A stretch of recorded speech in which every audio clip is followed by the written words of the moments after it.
அனைவருக்கும் வணக்கம். இது ஜிகே சங்கர் மெயின் சீரியஸ். நான் ரேணுபிரியன் ஈஸ்வரன். இன்றைக்கி நம்ம பார்க்க போகிற டாபிக் வந்து தமிழ்நாடு அரசின் தாய்சேய் நலன் மேம்பாட்டு திட்டங்கள் அப்படின்னு சொல்லி பார்க்க போகிறோம். அதாவது தமிழ்நாடு அரசு சார்பாக கர்ப்பிணி பெண்கள் மற்றும் சிசுக்களுக்கு என்னென்ன வகையான நடவடிக்கைகள் எடுக்கிறாங்க, அது மட்டும் இல்லாமல் ஐஎம்ஆர் எம்எம்ஆருடைய ரேஷியோவை குறைக்கிறதுக்கு தமிழ்நாடு அரசு என்னென்ன திட்டங்களை வைத்திருக்கிறது என்பதை குறித்து நம்ம பார்க்குறோம். ஐஎம்ஆர் அப்படின்னா இன்ஃபேண்ட் மார்டாலிட்டி ரேட் என்று சொல்லுவாங்க. குழந்தை இறப்பு விகிதம் அப்படின்னு வந்து குறிப்பிடுவோம். ஸோ அதே மாதிரி பார்த்திங்கன்னா எம்எம்ஆருங்கிறது மேட்டர்னல் மார்டாலிட்டி ரேட் என்று சொல்லுவாங்க. தாய்மார் இறப்பு விகிதம் என்று குறிப்பிடுவாங்க. ஸோ அப்போ தாய்மார் இறப்பு விகிதம், குழந்தை இறப்பு விகிதம் அப்படின்னு சொல்லக்கூடிய இரண்டு வகையான இறப்பு விகிதங்களை குறைக்கிறதுக்கு தமிழ்நாடு அரசு என்ன நடவடிக்கைகளை எடுத்திருக்கிறது அப்படிங்கிறத வச்சு தான் நமக்கு கேள்வி. ஸோ குரூப் 2A வடிவில் ஒரு கேள்வி வைக்கணும் அப்படின்னா பின்வரும் கூற்றுகளை ஆராய்க. பிக்மி இணையதளம் தாய்சேய் குறித்த விவரங்களை வழங்குகிறது என்று குறிப்பிட்டிருக்காங்க. ஸோ அந்த பிக்மி அப்படிங்கிறது வந்து பார்த்திங்கன்னா pregnancy and infant cohort monitoring evaluation என்று சொல்லக்கூடிய ஒரு இணையதளம். ஸோ இந்த இணையதளத்தில் வந்து தாய்சேய் குறித்த விவரங்கள் வந்து வழங்கப்படுகிறது என்பது சரியான தகவல். அதுக்கு அடுத்து வந்து தமிழ்நாட்டின் எம்எம்ஆர் என்பது 1,00,000 மகப்பேறு நிகழ்வுகளுக்கு 40.2 உள்ளது அப்படிங்கிறத சொல்லியிருக்காங்க. ஸோ அந்த அடிப்படையில் நாம் பார்க்கும்போது இதுவும் வந்து ஒரு சரியான ஸ்டேட்மெண்ட் தான். தமிழ்நாட்டின் எம்எம்ஆர் பார்த்திங்கன்னா 1000 பிறப்புகளுக்கு 8 உள்ளது அப்படின்னு வந்து சொல்லியிருக்காங்க. ஸோ அதுவும் பார்த்திங்க அப்படின்னா இந்த கடைசி 3 ஆண்டுகளில் இது வந்து செயல்பட்டு இருக்கிறது அப்படிங்கிறதும் மூணுமே சரியான ஸ்டேட்மெண்ட். இப்போ 1, 2 மற்றும் 3 ஆகியவை சரி அப்படின்னு நம்ம குறிப்பிடலாம். இதே குரூப் 2 வடிவில் ஒரு கேள்வி கேட்கணும் அப்படின்னு கேட்டிங்கன்னா ஐஎம்ஆர் மற்றும் எம்எம்ஆர் இலக்குகளை பூஜ்ஜியமாக்குவதற்கு மத்திய அரசு மற்றும் மாநில அரசின் திட்டங்களை எழுதுக அப்படிங்கிறத குறிப்பிடலாம். ஸோ அப்போ மத்திய மாநில அரசுகள் என்னென்ன இலக்குகளை வந்து மேற்கொண்டிருக்கிறார்கள் அப்படிங்கிறத வச்சு நம்ம வந்து பார்க்க போகிறோம். சரி, ஓகே. ஸோ இந்த பர்டிகுலர் டாபிக் வந்து எதை பற்றி பேச போகுது அப்படிங்கிறது பார்த்தீங்கன்னா தமிழ்நாடு அரசு மேற்கொண்டுள்ள திட்டங்கள் தான். சரிங்களா? அப்படி அந்த அடிப்படையில் பார்க்கும்போது என்னென்ன வகையான திட்டங்களை தமிழ்நாடு அரசு தாய்சேய் நலனுக்கு நடைமுறைப்படுத்துது. டாக்டர் முத்துலட்சுமி அம்மையார் மகப்பேறு நிதியுதவி திட்டம் அப்படிங்கிறதும், அதுக்கப்புறம் வந்து ஊட்டச்சத்து பெட்டகம் திட்டம் அப்படின்னு வந்து ஒரு திட்டம், அது தொடக்க காலகட்டத்தில் அம்மா ஊட்டச்சத்து பெட்டகம் திட்டம் அப்படிங்கிற பேரில் இருந்துச்சு. அது வந்து டாக்டர் முத்துலட்சுமி திட்டத்தோடு ஒன்றிணைக்கப்பட்டு விட்டது என்பது குறிப்பிடத்தக்கது. அது மட்டும் இல்லாமல் பிரதான் மந்திரி மாத்ருவா வந்தனா யோஜனா அப்படின்னு சொல்லக்கூடிய ஒரு திட்டம் வந்து மத்திய அரசால் நடைமுறைப்படுத்தப்படுகிறது. அது வந்து பார்த்திங்கன்னா டாக்டர் முத்துலட்சுமி மகப்பேறு நிதியுதவி திட்டத்தோட அசோசியேட்டடான ஒரு பர்டிகுலர் ஒரு திட்டம் என்று நம்ம குறிப்பிடலாம். ஸோ அப்போ இந்தந்த திட்டங்கள் இது இல்லாமல் புதியதாக ஒரு 4 திட்டங்களை தமிழ்நாடு அரசு 2024 அறிமுகம் செய்திருக்கிறது அப்படிங்கிறத நம்ம பார்க்கலாம். ஸோ அதன் அடிப்படையில் பார்க்கும்போது தமிழகத்தில் கடந்த 3 ஆண்டுகளில் பல்வேறு குழந்தை நல திட்டங்களை செயல்படுத்துவதன் மூலம் 1000 பிறப்புகளுக்கு 10.2 இருந்த குழந்தை இறப்பு விகிதம் 8 குறைந்துள்ளதாக மேலாண்மை தகவல் சுகாதார மேலாண்மை தகவல் அமைப்பு தெரிவித்துள்ளது அப்படிங்கிறத குறிப்பிடுறாங்க. அப்போ ஐஎம்ஆருடைய ரேட்டு பார்த்திங்கன்னா 8/1000 என்று மாறி இருக்கு அப்படிங்கிறத நம்ம பார்க்க முடியுது. அதே மாதிரி மகப்பேறு இறப்புகளை பொறுத்த வரைக்கும் 1,00,000 மகப்பேருக்கு 40.2 குறைந்திருக்கிறது. 1,00,000 மகப்பேருக்கு வந்து 40.2 குறைந்திருக்கிறது. இந்திய அளவில் அது 97 இருக்கிறது என்பது குறிப்பிடத்தக்கது. இந்த 2 இறப்பு விகிதங்களையும் 0 நிலைக்கு கொண்டு வருவதற்காக தமிழ்நாடு அரசு 4 திட்டங்களை அறிமுகம் செய்திருக்கிறது. அந்த 4 திட்டங்களை பாருங்கள். குழந்தைகள் பிரத்யோக அடையாள அட்டை, குழந்தை நலன் கண்காணிப்பு சிறப்பு மையம், இல்லங்களில் கண்காணிப்பு, பெற்றோர் பயன்பாட்டு செயலி அப்படின்னு சொல்லக்கூடிய இந்த மிக முக்கியத்துவம் வாய்ந்த ஒரு 4 திட்டங்களை வந்து கொண்டு வந்திருக்கிறாங்க. குழந்தைகளுக்கு பிரத்யோக அடையாள அட்டை வழங்குறது, யூனிக் ஐடென்டிஃபிகேஷன் கோடு வந்து குழந்தைகளுக்கு வழங்குவது, குழந்தை நலன் கண்காணிப்பு சிறப்பு மையத்தை கொண்டு வருது, இல்லங்களிலேயே கண்காணிப்பு நடைபெறுது, பெற்றோர் பயன்பாட்டு செயலி ஆகியவற்றை அறிமுகம் செய்வது அப்படிங்கிறத சொல்லியிருக்காங்க. இந்த பிரத்யோக அட்டை எதற்காக வழங்கப்படுதுன்னு பார்க்கலாம். ஸோ குழந்தை பிரத்யோக அட்டை இப்போ தற்போது தமிழகத்தில் பிறந்த அனைத்து குழந்தைகளும் பிறவி குறைபாடுகளை கண்டறிவதற்காக 1000 அரசு மருத்துவமனைகளில் பரிசோதனை மேற்கொள்ளப்படுகிறது. அப்போ பரிசோதனை மேற்கொள்கிறாங்க. ஹெல்த் செக்கப் அப்படிங்கிறது நடந்துகிட்டே இருக்குது கர்ப்பிணி பெண்களுக்கு. இந்த செக்கப் முடிஞ்சதுக்கப்புறம் குழந்தைகளுக்குன்னு பிரத்யோக அடையாள அட்டைகள் இந்த திட்டத்தில் வழங்கப்படும் அப்படின்னு வந்து குறிப்பிட்றாங்க. அப்போ பரிசோதனை செய்து இந்த பிரத்யோக அட்டைகள் வழங்கப்படும் அப்படிங்கிறத குறிப்பிடுறாங்க. அதுக்கப்புறம் குழந்தை நலன் கண்காணிப்பு சிறப்பு மையம். பச்சிளம் குழந்தைகளின் வளர்ச்சி மற்றும் நலத்தை கண்காணிக்க சிறப்பு மையங்கள் 400 இடங்களில் தொடங்கப்பட்டுள்ளன. இதன் மூலம் பிறக்கும் அனைத்து குழந்தைகளுக்கும் பிறவி குறைபாடுகள் கண்டறியப்பட்டு அவற்றுக்கு தீர்வு வழங்கப்படும். குறிப்பாக வளர்ச்சி குறைபாடுகள், செவித்திறன் குறைபாடுகள், பார்வை குறைபாடுகள் போன்ற நோய்களுக்கு இந்த சிகிச்சை அளிக்கப்பட்டு அந்த குழந்தைகள் இயல்பாக வளர்வதற்கு இந்த திட்டங்கள் உதவுகிறது அப்படிங்கிறத பார்க்குறோம். அப்போ யூனிக் ஐடென்டிஃபிகேஷன் ஒரு இடத்துல கொடுக்குறாங்க. அப்புறம் மானிட்டரிங் என்று சொல்லக்கூடிய குழந்தை நலன் கண்காணிப்பு சிறப்பு மையம் அப்படிங்கிறத குறிக்கிறாங்க. இந்த 2 விஷயங்கள் இருக்குது.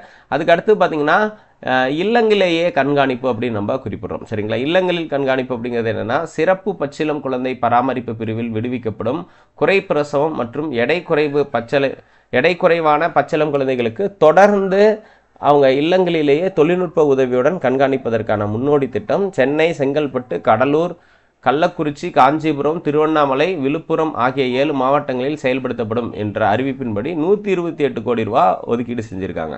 ஸோ அப்போது அவர்களது இல்லங்களிலேயே தொழில்நுட்ப உதவியுடன் கண்காணிப்பதற்கான முன்னோடி திட்டம் வந்து தொடங்கப்பட்டுள்ளது. 1.74 கோடியில் பாதுகாப்பான சுகப்பிரசவத்தை ஊக்குவிக்கும் வகையில் இந்திய மருத்துவ முறையுடன் ஒருங்கிணைந்து செவிலியர்களுக்கு விரிவான மகப்பேறு பராமரிப்பு குறித்த பயிற்சி தொடங்கப்பட்டுள்ளது அப்படிங்கிறத சொல்லியிருக்காங்க. அப்போ மகப்பேறு தொடர்பாக இருக்கக்கூடிய ட்ரைனிங் கொடுக்க போகிறாங்க. அதுக்கப்புறம் க்ளோஸ் மானிட்டரிங் பண்ண போகிறாங்க அப்படிங்கிறத சொல்லியிருக்காங்க. அதுக்கு அடுத்தது பெற்றோர் பயன்பாட்டு செயலின்னு ஒரு செயலியை வந்து உருவாக்க போகிறாங்க. ஆரம்பகால குழந்தை வளர்ச்சிக்கான பெற்றோர் பயன்பாட்டு செயலி தொடங்கப்பட்டுள்ளது. அந்த பெற்றோர் பயன்பாட்டு செயலியால் சுகாதார செய்திகள், கர்ப்பிணி பெண்கள் குறித்த குழந்தைகளுக்கான ஊட்டச்சத்து செய்திகள், அது மற்றும் கர்ப்பிணிகள் பிரசவ காலம் பற்றிய செய்திகள், பிரசவத்திற்கு பின்பு கவனிக்கக்கூடிய பிறந்த குழந்தையின் வளர்ச்சியை பற்றிய கண்காணிப்பு, குழந்தை பராமரிப்பு பற்றி தெரிந்து கொள்ளுதல், தாய்ப்பாலின் முக்கியத்துவத்தை அறிதல் போன்ற அனைத்து விவரங்களையும் இதில் வந்து வெளியிடப்படுகிறது அப்படிங்கிறத நாம் பார்க்க முடியுது.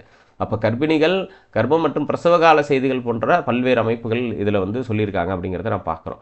அதுக்கப்புறம் கர்ப்பம் மற்றும் பிரசவ காலத்தில் ஏற்படும் சிக்கல்களை கண்டறிந்து உடனடியாக பரிந்துரை செய்து தாயின் உயிரை காப்பதற்கு இந்த செயலி வழிவகை செய்கிறது அப்படிங்கிறத நம்ம பார்க்க முடிகிறது. அப்போ கர்ப்பம் மற்றும் பிரசவ காலத்தில் ஏற்படும் சிக்கல்களை கண்டறிந்து உடனடியாக பரிந்துரை செய்த பின் தாயின் மற்றும் உயிரை காப்பதற்கு இந்த செயலி வந்து வழிவகை செய்கிறது. அதுக்கப்புறம் தமிழ்நாடு அரசு பிக்மி அப்படின்னு சொல்லக்கூடிய இணையதளத்தை பராமரித்து வருகிறது. ஸோ இந்த திட்டங்களுடைய ஒருங்கிணைப்பாக இது வந்து செயல்படுது. Pregnancy and infant cohort monitoring and evaluation என்று சொல்லக்கூடிய பிக்மி இணையதளம் 2.0 வெர்ஷனை ஸ்டார்ட் பண்ணியிருக்காங்க. தாய்மார் மற்றும் சிசுகள் குறித்த தரவுகளை வந்து வழங்குகிறது. ஒவ்வொரு ஆண்டும் ஏறத்தாழ 11 லட்சம் தாய்மார்கள் குறித்த விவரங்களை வந்து இந்த இணையதளத்தில் பதிவு செய்வாங்க. இதை யார் பதிவு செய்கிறாங்க அப்படிங்கிறதையும் பார்க்கணும். ஏற்கனவே குழந்தைகளுக்கு தனித்துவ அடையாள எண் உருவாக்கப்படுறது மாதிரியே தாய்மார்களுக்கும் தனித்துவ அடையாள எண் உருவாக்கப்படுகிறது. 8717 ஊரக செவிலியர்களும் 1846 நகர்ப்புற செவிலியர்களும் இந்த விவரங்களை சேகரித்து தாய்மார்களுக்கு சிறப்பு கவனம் அளிக்கிறார்கள் அப்படிங்கிறத குறிப்பிடத்தக்கது. ஸோ அப்போது இந்த விவரங்கள் பதிவு செய்யணும். இந்த நம்பர் இருந்தால் தான் இவங்க வந்து டாக்டர் முத்துலட்சுமி ஸ்கீமாக இருக்கட்டும், மற்ற பெனிஃபிட் எதுவாக இருக்கட்டும், இது எல்லாத்துக்கும் வந்து இந்த ரிஜிஸ்ட்ரேஷன் அப்படிங்கிறது மேண்டிட்டரி அப்படிங்கிறத நம்ம பார்க்க முடிகிறது. இதர திட்டங்கள் என்னெல்லாம் தாய் சேய் நலன் குறித்து வந்திருக்கக்கூடிய திட்டங்கள் அப்படின்னா, கர்ப்ப காலத்தில் பெண்களுக்கு ஊட்டச்சத்தை வழங்கும் வகையில் நிதியுதவி கொடுக்கக்கூடிய திட்டங்கள் மத்திய அரசு ஒரு திட்டத்தையும் மாநில அரசு ஒரு திட்டத்தையும் வந்து நடைமுறைப்படுத்த வருகிறது. அதன் அடிப்படையில் பிரதான் மந்திரி மாத்ரு வந்தனா யோஜனா என்ற திட்டம் நடைமுறைப்படுத்தப்படுகிறது. பெண்கள் ஊட்டச்சத்தை மேம்படுத்தும் வகையில் இந்த திட்டம் கர்ப்பிணி பெண்கள் அப்படின்னு நம்ம குறிப்பிடும். ஸோ கர்ப்பிணி பெண்கள் ஊட்டச்சத்தை மேம்படுத்தும் வகையில் இந்த திட்டம் மத்திய அரசால் ஜனவரி 1, 2017 அன்று தொடங்கி வைக்கப்பட்டது என்பது குறிப்பிடத்தக்கது. இந்த திட்டத்தின் அடிப்படையில் கர்ப்பிணி பெண்களுக்கு 5000 ரூபாய் நிதியுதவி வழங்கப்படும். அது மட்டுமல்லாமல் அவங்களுடைய 2வது பிரசவத்தின் போது பெண் குழந்தை பிறந்தால் வந்து 6000 ரூபாய் வந்து என்ன பண்ணுறாங்கன்னா அசிஸ்டன்ஸ் வந்து கொடுக்குறாங்க. ஸோ இதெல்லாம் இந்த திட்டத்தோட ஃபீச்சர். இந்த அரசு இந்த திட்டத்தை டாக்டர் முத்துலட்சுமி மகப்பேறு நிதியுதவி திட்டத்துடன் இணைந்து செயல்படுகிறது அப்படிங்கிறத நாம் பார்க்குறோம். ஸோ மாநில அரசு, தமிழ்நாடு அரசு இந்த திட்டத்தை டாக்டர் முத்துலட்சுமி மகப்பேறு நிதியுதவி திட்டத்துடன் இணைத்து செயல்படுத்துகிறது அப்படிங்கிறத நாம் பார்க்க முடிகிறது. நெக்ஸ்ட் டாக்டர் முத்துலட்சுமி மகப்பேறு நிதி உதவி திட்டம். டாக்டர் முத்துலட்சுமி மகப்பேறு உதவி திட்டத்தை பற்றிய அறிவிப்பு 1987ஆம் ஆண்டு அறிவிக்கப்பட்டு 1989 ஜூன் மாதம் 3ஆம் தேதி இந்த திட்டம் நடைமுறைக்கு வந்தது. பின் நாட்களில் பீரியாடிக்கலாக ரிவைஸ் பண்ணிகிட்டே வராங்க. 2006, 2011 அப்படின்னு சொல்லிட்டு 5 ஆண்டுகளுக்கு ஒரு முறை வந்து ரிவைஸ் பண்ணிகிட்டே வந்தாங்க. அதன் அடிப்படையில் 2011 பார்த்தீங்கன்னா 12000 ரூபாய் உதவித்தொகை அறிவிக்கப்பட்டது என்பதும் ஊட்டச்சத்திற்காக. 2017 பார்த்தீங்கன்னா அதோடைய உதவித்தொகையின் வரம்பை வந்து 18,000 உயர்த்தப்பட்டதுன்னு பார்க்க முடியுது. ஸோ அப்போ 18,000 என்ற அளவில் உயர்த்தப்பட்டது அப்படிங்கிறத நம்ம பார்க்குறோம். இப்போ 18,000 உயர்த்திட்டாங்களா? இப்போ பாருங்கள், இதில் 4,000 ரூபாய் பார்த்திங்கன்னா ஊட்டச்சத்து பெட்டகம் கொடுத்துருவாங்க. 4,000 ருபீஸ் வந்து ஊட்டச்சத்து பெட்டகம் கொடுத்துருவாங்க. அப்போ 14,000 ருபீஸ் 14,000 ரூபாய் பார்த்திங்க அப்படின்னா நிதியாக அவங்களுடைய டைரக்ட் பெனிஃபிட் ட்ரான்ஸ்ஃபரில் அனுப்புகிறாங்க. ஸோ மக்களுடைய பேங்க் அக்கௌண்ட்டுங்க அனுப்புவாங்க அப்படிங்கிறது தான் குறிப்பிடத்தக்கது. டாக்டர் முத்துலட்சுமி திட்டத்தின் கீழ் தமிழகத்தில் கர்ப்பிணிகளுக்கு 5 தவணைகளாக வழங்கப்படும் நிதியுதவி இனிமேல் 3 தவணைகளாக வழங்கப்படும் என்ற புதிய நடைமுறை 2024 ஏப்ரல் 1 முதல் நடைமுறைக்கு வந்துள்ளது. அப்போது எத்தனை தவணைகளாக கொடுப்பாங்கன்னா 3 தவணைகள். இந்த திட்டத்தில் கர்ப்பிணிகளுக்கு கருத்தரித்த 12 வாரத்திற்குள் ஆரம்ப சுகாதார செவிலியர்களிடம் ஆதார் அட்டை, வங்கி கணக்கு, அதுக்கப்புறம் அந்த விவரங்களை தெரிவித்து பதிவு செய்து பிக்மி என்ற எண் பெற்றவுடன் 2,000 வங்கி கணக்கில் வர வைக்கப்படும். பிக்மி நம்பர் வந்ததுக்கு அப்புறம் இவங்களுக்கு வந்து 2,000 ருபீஸ் வந்து வங்கி கணக்கில் வைக்கப்படும். இதனை தொடர்ந்து 4வது மாதத்திற்கு பின்பு 2வது தவணையாக 2,000 ரூபாய் வழங்கப்படும். ஸோ 4வது மாதத்திற்கு பின்னர் 2வது தவணையாக வந்து 2,000 ரூபாய் வந்து வழங்கப்படும் அப்படிங்கிறத சொல்கிறாங்க. அப்போ இதற்கிடையில் உடல் திறனை மேம்படுத்தும் வகையில் சத்து மாவு, இரும்புச்சத்து டானிக், உலர் பேரீச்சை, பிளாஸ்டிக் கப்பு, பாக்கெட், ஆவின் நெய், அல்ஃபென்டாசல் மாத்திரை, கதர் துண்டு ஆகியவை 2,000 மதிப்பிலான ஒரு பரிசு, அது ஒரு ஊட்டச்சத்து பெட்டகம் வந்து வழங்கப்படும். அது வந்து 2 முறை வழங்கப்படுகிறதுன்னு சொல்கிறாங்க. ஊட்டச்சத்து பெட்டகம் திட்டம் 2019ஆம் ஆண்டு தொடங்கி வைக்கப்பட்டது என்பது குறிப்பிடத்தக்கது. அம்மா ஊட்டச்சத்து பெட்டகம் என்ற பெயரில் ஒரு திட்டம் தொடங்கப்பட்டது. இதேமாரி குழந்தை நல பரிசு பெட்டகம் திட்டம் வந்து 2015இல் தொடங்கி வைக்கப்பட்டது என்பது குறிப்பிடத்தக்கது. அரசு மருத்துவமனைகளில் பிரசவம் முடிந்தவுடன் 3வது தவணையாக 4,000 ரூபாய் வந்து செலுத்தப்படும். குழந்தைக்கு தடுப்பூசி போடும் காலகட்டங்களில் 4வது தவணையாக 4,000 ரூபாயும், குழந்தையோட 9வது மாதத்தில் 5வது தவணையாக 2,000 ரூபாய் எனவும் மொத்தம் 16,000 ரூபாய் வந்து ரொக்கம் வந்து அளிக்கப்படும் அப்படிங்கிறத சொல்கிறாங்க. ஸோ அப்போது இதில் தமிழ்நாடு அரசு கொடுக்கறது 3 தவணை, மத்திய அரசு கொடுக்கறது 2 தவணை. அதனால் இது வந்து 5 தவணையாக மாறுது அப்படிங்கிறத நீங்கள் புரிஞ்சுக்கணும். ஸோ அதுக்கப்புறம் வந்து பார்த்திங்கன்னா 4,000 ரூபாய் மதிப்பு உள்ள இந்த ஊட்டச்சத்து பெட்டகத்தையும் சேர்த்து மொத்தம் 18,000 மதிப்பிலான உதவித்தொகை வழங்கப்படுகிறதுன்னு சொல்கிறாங்க. இதுவரை தமிழகம் முழுவதும் டாக்டர் முத்துலட்சுமி ரெட்டி மகப்பேறு நிதியுதவி திட்டத்தின் கீழ் 11,702 கோடி நிதியுதவி செயல்பட்டுள்ளது. அதில் வந்து 1.14 பெண்களுக்கு வந்து வழங்கப்பட்டுள்ளது அப்படிங்கிறத சொல்லியிருக்காங்க. பிரதான் மந்திரி மாத்ரு வந்தனா யோஜனா திட்டத்தின் கீழ் நிதி பங்களிப்பு செயல்படுத்தப்படும். அந்த திட்டத்தில் தற்போது சில மாற்றங்கள் மேற்கொள்ளப்பட்டன அப்படின்னு சொல்லியிருக்காங்க. அதன் அடிப்படையில் இதற்கு முன்பு வரை 5 தவணைகளாக வழங்கப்பட்டு வந்த 14,000 நிதியுதவி இதுக்கப்புறம் என்னவா மாற்றுவாங்கன்னா 3 தவணைகளாக மாற்றப்படும் அப்படின்னு வந்து சொல்லியிருக்காங்க. ஸோ அப்போது அந்த 3 தவணைகள் எப்படி ஃபங்க்ஷன் ஆகுங்கிறத வந்து நீங்கள் அண்டர்ஸ்டாண்ட் பண்ணிக்கோங்க. ஆனால் அதுக்கு முன்னாடி வந்து 3 தவணை வந்து தமிழ்நாடு அரசு, 2 தவணை வந்து பார்த்திங்கன்னா மத்திய அரசுன்னு இருந்துச்சு. கர்ப்ப காலத்தில் 4வது மாதத்தில் 6,000 ரூபாயும், அதுக்கப்புறம் குழந்தை பிறந்த 4வது மாதத்தில் 6,000 ரூபாயும், குழந்தை பிறந்த 9ஆம் மாதத்தில் 2,000 ரூபாயும் வழங்கப்படுகிறது அப்படின்னு வந்து சொல்கிறாங்க. ஸோ நான் முன்னாடி சொல்லப்போ அதை வந்து பழைய நடைமுறை சொல்லிட்டேன். இப்போ புதிய நடைமுறை பாருங்கள். இவங்க 3 தவணைன்னு சொல்லும்போது 6,000, அனதர் 6,000, அதுக்கப்புறம் 2,000. இதில் 4வது குழந்தை கர்ப்பத்தின் 4வது மாதத்தில் 6,000 கொடுக்குறாங்க. அது குழந்தை பிறந்த 4வது மாதத்தில் இன்னொரு 6,000 கொடுக்குறாங்க. அதுக்கப்புறம் 9வது மாதத்தில் பார்த்திங்க அப்படின்னா ஒரு 2,000 ரூபாய் கொடுக்குறாங்க. அப்போ ஒட்டுமொத்தமாக 14,000 ரூபாய் மற்றும் ஊட்டச்சத்து பெட்டகத்தோடு சேர்த்து 18,000 அப்படிங்கிறத நாம் பார்க்குறோம். அதேபோல் பேறு காலத்தில் 3வது மற்றும் 6வது மாதங்களில் 2 முறை ஊட்டச்சத்து பெட்டகங்கள் வந்து கொடுக்கப்படும் அப்படிங்கிறத சொல்கிறாங்க. அம்மா குழந்தை நலன் பரிசு பெட்டகம் திட்டம் 2015ஆம் ஆண்டு தொடங்கி வைக்கப்பட்டது. இது தற்போது நடைமுறையில் இருக்குதா இல்லையாங்கிறது தெரியல. ஸோ இதுக்கு அடுத்தது பார்த்திங்க அப்படின்னா போஷன் அபியான் திட்டம். போஷன் அபியான் திட்டம் மார்ச் 8, 2018 அன்று தொடங்கி வைக்கப்பட்டது என்பது குறிப்பிடத்தக்கது. ஸோ தேசிய ஊட்டச்சத்து இயக்கம் என்று இந்த போஷன் அபியான் திட்டம் அழைக்கப்படுகிறது அப்படிங்கிறதையும் பார்க்க முடியுது. நேஷனல் நியூட்ரிஷன் மிஷன் என்று அழைப்பார்கள். இந்த திட்டத்தை மத்திய பெண்கள் மற்றும் குழந்தை நலத்துறை அமைச்சகம் செயல்படுத்தி வருகிறது. வளரிளம் பெண்கள், கர்ப்பிணி பெண்கள், பாலூட்டும் தாய்மார்கள், 6 வயதுக்குட்பட்ட குழந்தைகளின் ஊட்டச்சத்தை மேம்படுத்துவதற்காக இந்த திட்டம் பிரத்யேகமாக தொடங்கப்பட்டுள்ளது என்பது குறிப்பிடத்தக்கது. இதோடைய டார்கெட் பார்த்திங்கன்னா 4 டைப் ஆஃப் நபர்கள் தான். ஒன்று பார்த்திங்க அப்படின்னா அடலசன்ட் கேர்ள்ஸு, வளரிளம் பெண்கள். 2வது பார்த்திங்க அப்படின்னா கர்ப்பிணி பெண்கள். 3வது பாலூட்டும் தாய்மார்கள், லாக்டேட்டிங் மதர்ஸ். அதுக்கப்புறம் 4வது பார்த்திங்கன்னா 6 வயதுக்குட்பட்ட குழந்தைகள் அப்படின்னு நம்ம குறிப்பிடுவோம். ஸோ ஏர்லி சைல்ட்ஹுட் கேர்லாம் நம்ம படிச்சிருப்போம். ECCA என்று நம்ம படிச்சிருப்போம்.